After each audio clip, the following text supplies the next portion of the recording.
best at ad-libbing, so I just went ahead and prepared some remarks. So is it okay if I just jump right in? Okay, so I'm streaming live today from Los Angeles, but originally I'm from New Jersey. So growing up, my connection to the Philippines was through the food my mom cooked, from the folk songs my grandmother sang, and the stories my dad told us about his childhood, which always seemed to involve carving weapons out of bamboo, like Hunger Games style. So nowadays my dad is a retired nephrologist, which is a kidney doctor. And where am I going with this? Just wait. He graduated at the top of his class in medical school, and he could have chosen any specialty in the field. And so I asked him, Dad, I said, why kidneys?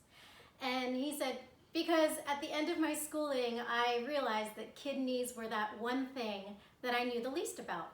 So I figured I better go learn about them. So from then on, that became my MO. I would figure out that one thing I knew the least about, and then I would go learn about it, except instead of medicine, I explored the world through language and music.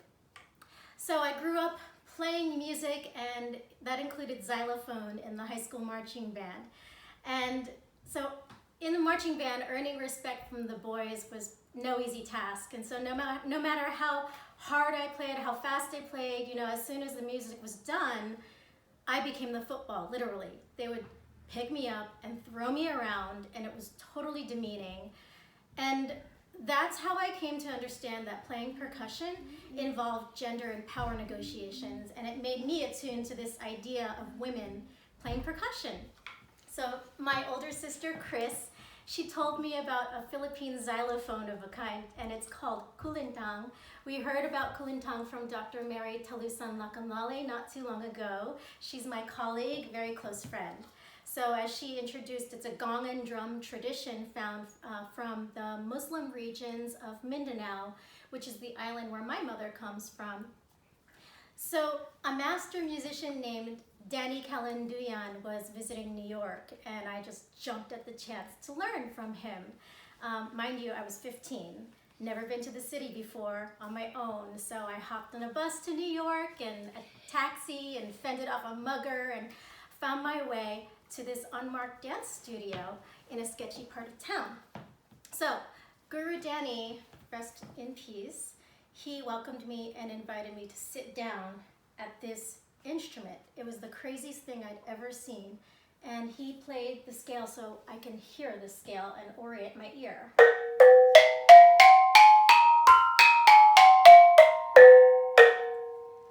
So kulintang music is rooted in language.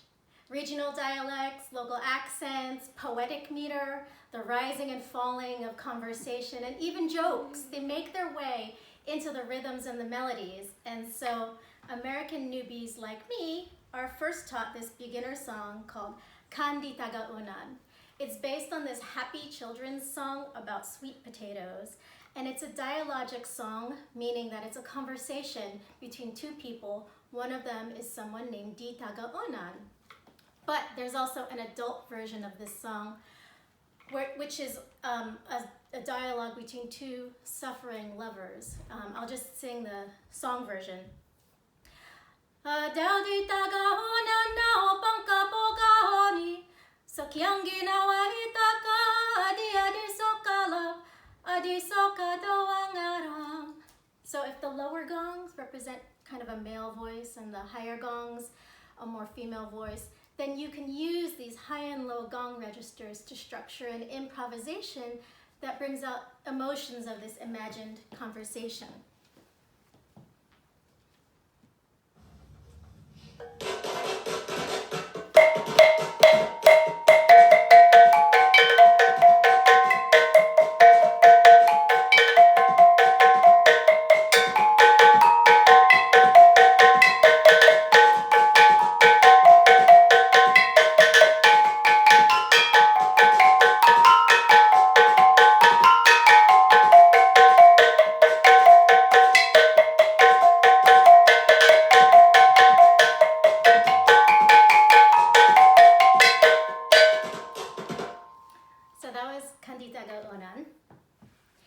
So fast forward to the year 2000, and I was a graduate student at UCLA, and I met Dr. Usopai Kadar. And what Dr. Kadar said really struck a chord with me. He explained that among the Maranao people, kulintang is considered essentially a woman's instrument. And in fact, men are considered too stiff, too aggressive to be able to play this melodic part.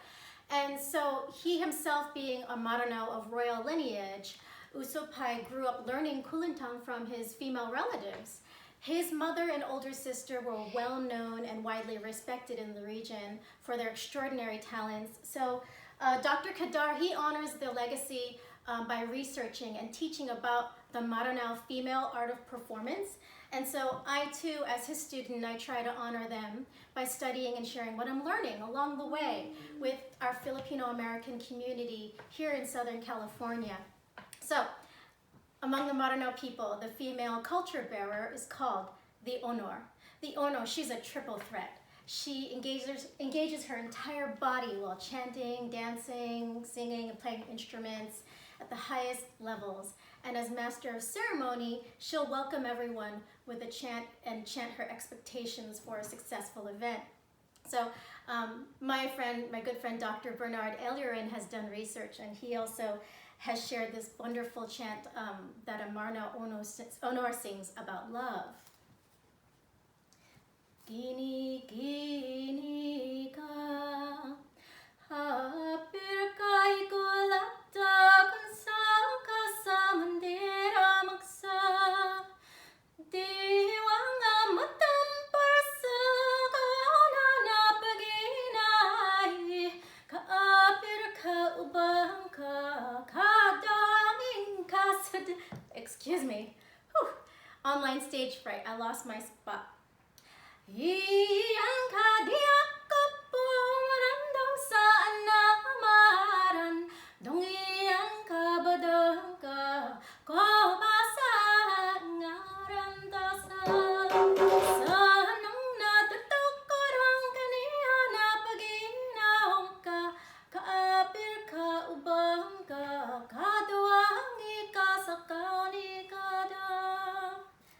So one more Onor performance technique is when they use these kapangolilat sticks, which are really heavy and fancy, and so the weight of them, it privileges melody over speed, and it upholds this stately aesthetic that is uniquely Maranao.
personal heroes. And so during this unique and challenging time in history, I hope that, like my dad, the kidney doctor, you will feel inspired to find that one thing that you know the least about and then dive deep into it.